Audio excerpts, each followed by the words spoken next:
Hare Krishna, Krishna Krishna, Hare Hare, Hare Rama, Rama Rama, Hare Hare. Srimad Bhagavatam, Bab 3, Krishna adalah sumber segala inkarnasi. Untuk yang ingin ikut membaca, slokanya saya cantumkan di deskripsi. Mari kita baca bersama-sama. Sloka 1. Sutta waca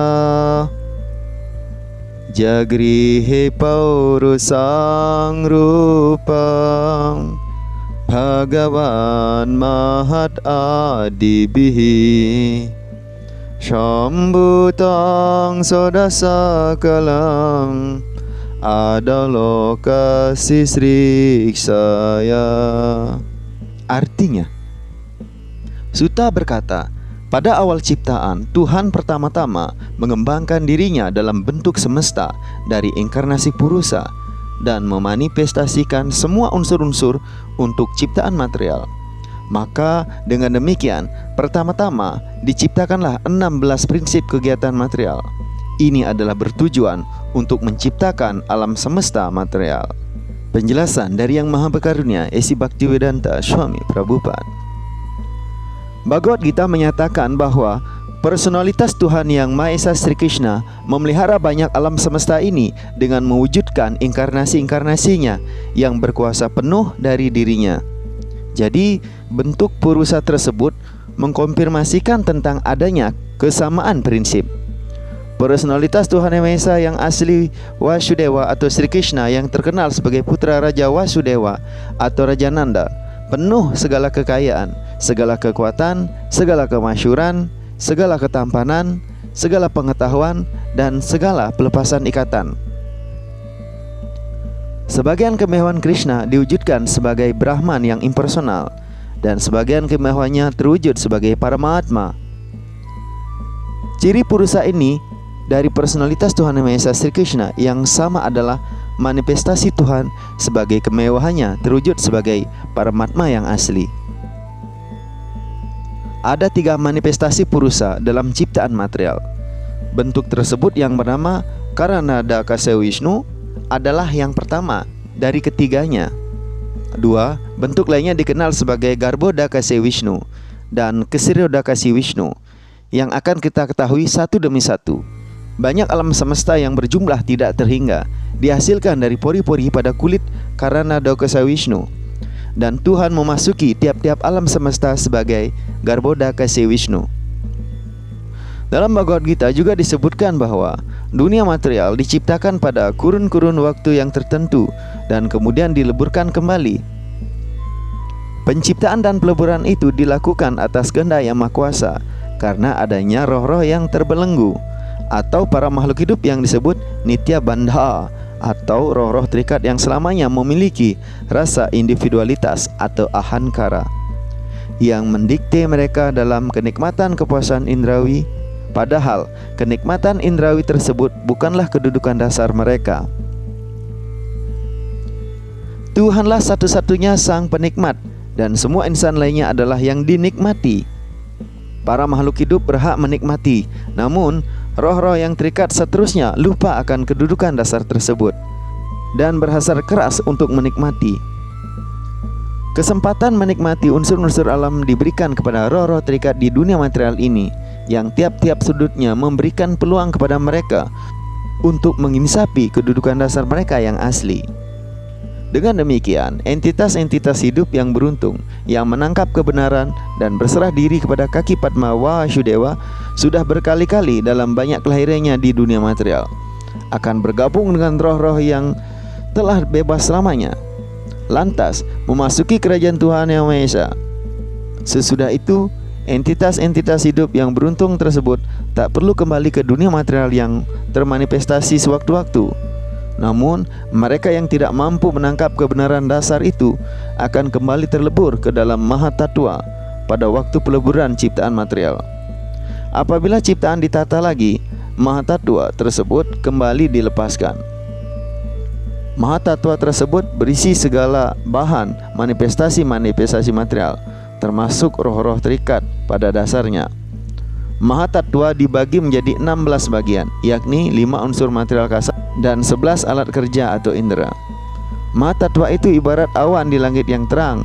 Di angkasa rohani cahaya Brahman tersebar di mana-mana, dan di seluruh susunan itu berkilauan dengan cahaya rohani. Mahatattva dirakit di salah satu sudut angkasa rohani yang luas dan tak terhingga. Bagian yang tertutupi oleh Mahatattva yang sedemikian rupa itu disebut angkasa material.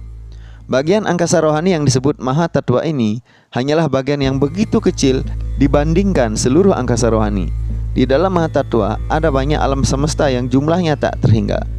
Seluruh alam semesta tersebut dihasilkan oleh Karanadakasa Wisnu yang juga disebut Mahavishnu secara kolektif, yang hanya dengan pandangan sekilasnya saja dalam mengisi seluruh angkasa material tersebut. Selanjutnya, sloka 2.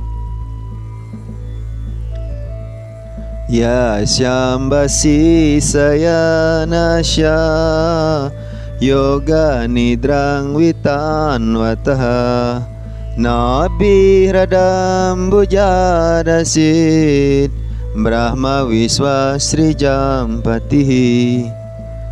Sebagian dari Purusa berbaring di dalam air alam semesta. Dari danau pusar badannya tumbuhlah setangkai bunga Padma, dan Brahma, penguasa semua insinyur di alam semesta, terwujud dari atas bunga Padma di ujung tangkai itu. Penjelasan: Purusa pertama adalah Karanadakasa Wisnu. Banyak alam semesta yang jumlahnya tak terhingga sudah keluar dari pori-pori pada kulitnya. Purusa memasuki tiap-tiap alam semesta sebagai Garbhodakasa Wisnu. Dia berbaring di dalam separuh alam semesta yang penuh air dari badannya. Dari pusar Garbhodakasa Wisnu tumbuhlah setangkai bunga Padma, tempat lahirnya Brahma.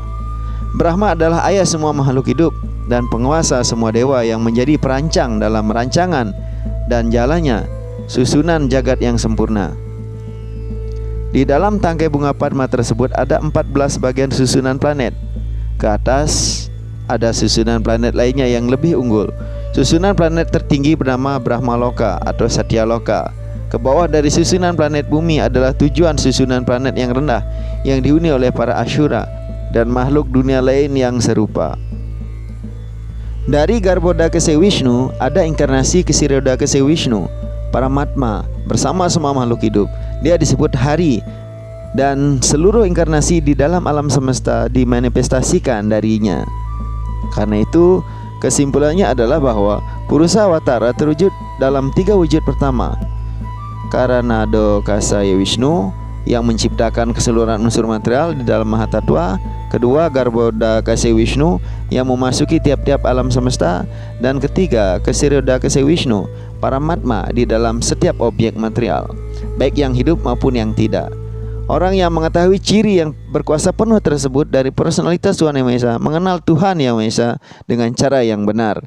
Dengan demikian, orang yang memiliki pengetahuan tersebut dibebaskan dari dalam sloka ini, pelajaran Mahavishnu dirangkumkan. Mahavishnu berbaring di sebagian angkasa rohani atas kehendaknya yang bebas. Jadi, beliau berbaring di atas lautan Karana. Dari tempat tersebut, dia memandang alam materialnya dan Mahatattva segera diciptakan. Setelah diperdaya seperti itu oleh energi Tuhan, alam material segera menciptakan banyak alam semesta, seperti halnya sebatang pohon menghias diri dengan buah-buah yang tumbuh hingga jumlahnya tak terhitung. Lalu setelah beberapa waktu, pohon atau tumbuhan terwujud dengan buah yang amat banyak. Tiada sesuatu yang terjadi tanpa sebab. Karena itu, lautan Karana disebut lautan penyebab. Hendaknya kita jangan secara bodoh menerima teori ciptaan menurut orang yang tak percaya Tuhan. Gambaran tentang orang-orang ateis diberikan dalam Bhagavad Gita. Seorang ateis tidak percaya adanya Sang Pencipta, tetapi ia tidak mampu memberikan teori yang baik untuk menjelaskan ciptaan. Alam material tidak berdaya untuk menciptakan tanpa kekuatan Purusa. Seperti halnya Prakriti atau seorang wanita tidak dapat melahirkan anak tanpa hubungan seorang Purusa atau laki-laki. Purusa menghamilkan dan Prakriti melahirkan. Hendaknya kita jangan mengharapkan susu dari daging yang berbentuk seperti kantong susu yang menggantung di leher seekor kambing, meski tampaknya seperti puting susu. Pernah saya lihat gitu.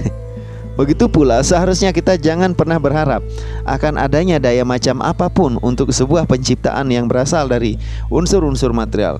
Kita harus percaya kepada kekuatan purusa yang menghamilkan prakriti atau alam oleh Tuhan. Oleh karena Tuhan ingin berbaring dalam meditasi, energi material segera menciptakan banyak alam semesta yang jumlahnya tak terhingga. Tuhan berbaring di dalam tiap-tiap alam semesta tersebut.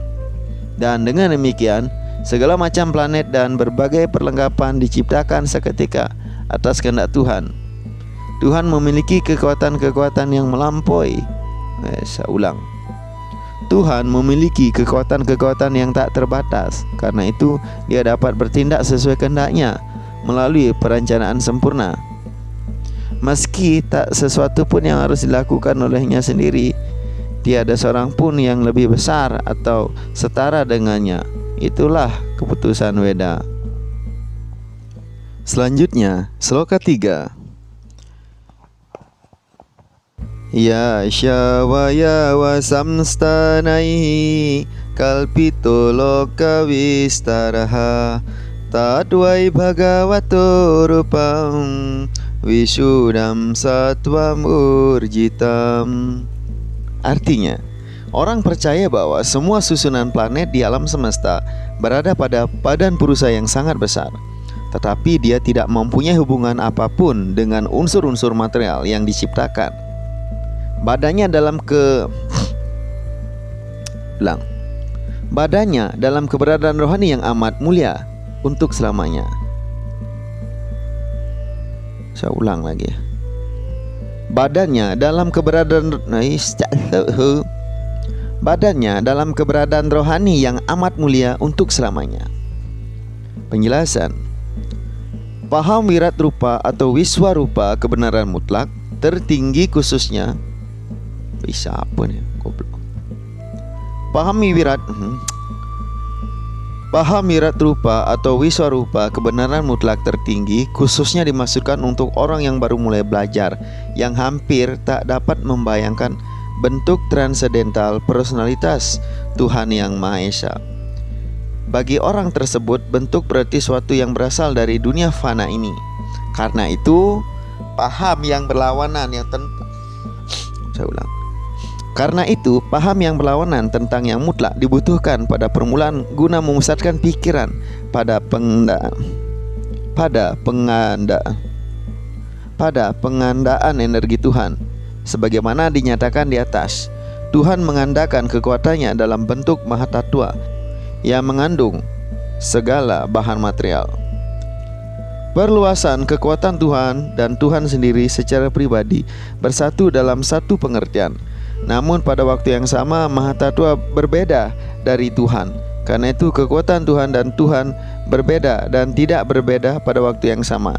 Jadi paham wirat rupa khususnya untuk para impersonalis tidak berbeda dengan bentuk Tuhan yang kekal. Bentuk Tuhan yang kekal sudah ada sebelum ciptaan Mahatattva, dan ditegaskan di sini bahwa bentuk itu transendental terhadap sifat-sifat alam. Bentuk transendental Tuhan Yang Maha Esa. Bentuk transendental Tuhan yang sama diwujudkan oleh energi internalnya, dan perwujudan berbagai manifestasi inkarnasi-inkarnasinya selalu mempunyai sifat rohani yang sama, tanpa ada satupun sentuhan Maha Mantra.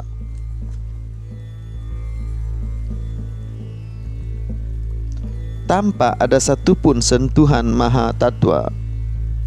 Selanjutnya, sloka 4. Pasantya dorupam adabhara caksusa sahasrapa darubujanan buta. Saya ulang.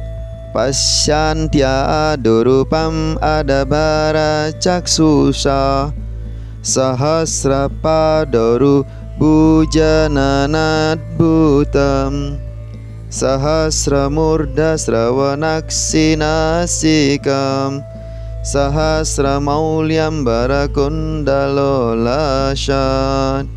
Artinya, para penyembah Tuhan dengan matanya yang sempurna melihat bentuk transendental Purusa yang mempunyai beribu-ribu kaki, paha, lengan, dan muka, semuanya luar biasa. Pada badan itu ada beribu-ribu kepala, telinga, mata, dan hidung. Anggota badan tersebut dihiasi dengan beribu-ribu mahkota dan anting-anting yang berkilauan dan menggantung hiasan kalungan rangkaian bunga. Penjelasan: kita tak sanggup melihat apapun tentang Tuhan yang berada di luar hal-hal duniawi atau transendental dengan indera kita saat ini yang telah diduniawikan. Indera yang kita miliki sekarang harus diperbaiki melalui proses pelayanan suci. Kemudian Tuhan sendiri akan menampakkan dirinya kepada kita. Dalam Bhagavad Gita ditegaskan bahwa Tuhan yang bersifat transendental. Jadi dibenarkan dalam Weda bahwa hanya melalui bhakti yang murnilah dapat membawa seseorang ke sisi Tuhan, dan hanya pelayanan suci yang dapat memperlihatkan dirinya. Dalam Brahma Samhita juga dinyatakan bahwa Tuhan akan selalu terlihat bagi pencintanya yang matanya telah diolesi krim pelayanan suci. Karena itu kita harus menerima keterangan tentang bentuk transendental Tuhan melalui mata yang sempurna dan telah terolesi salep pelayanan suci. Di dunia material pun kita tidak selalu melihat hal-hal dengan mata kepala sendiri. Kadangkala kita mengenal sesuatu melalui pengalaman orang yang sungguh-sungguh telah melihat atau melakukan sesuatu. Jikalau proses untuk mengalami sesuatu benda material itu demikian adanya, maka proses yang sama dapat dilakukan secara lebih sempurna lagi dalam hal-hal transendental. Jadi, pengetahuan transendental mengenai kebenaran mutlak serta berbagai bentuknya hanya dapat diinsapi melalui sikap sabar dan takwa. Dia akan menjadi tanpa bentuk bagi orang yang baru belajar. Namun Tuhan yang hadir dalam bentuk-bentuk transendentalnya bagi hambanya yang sudah ahli.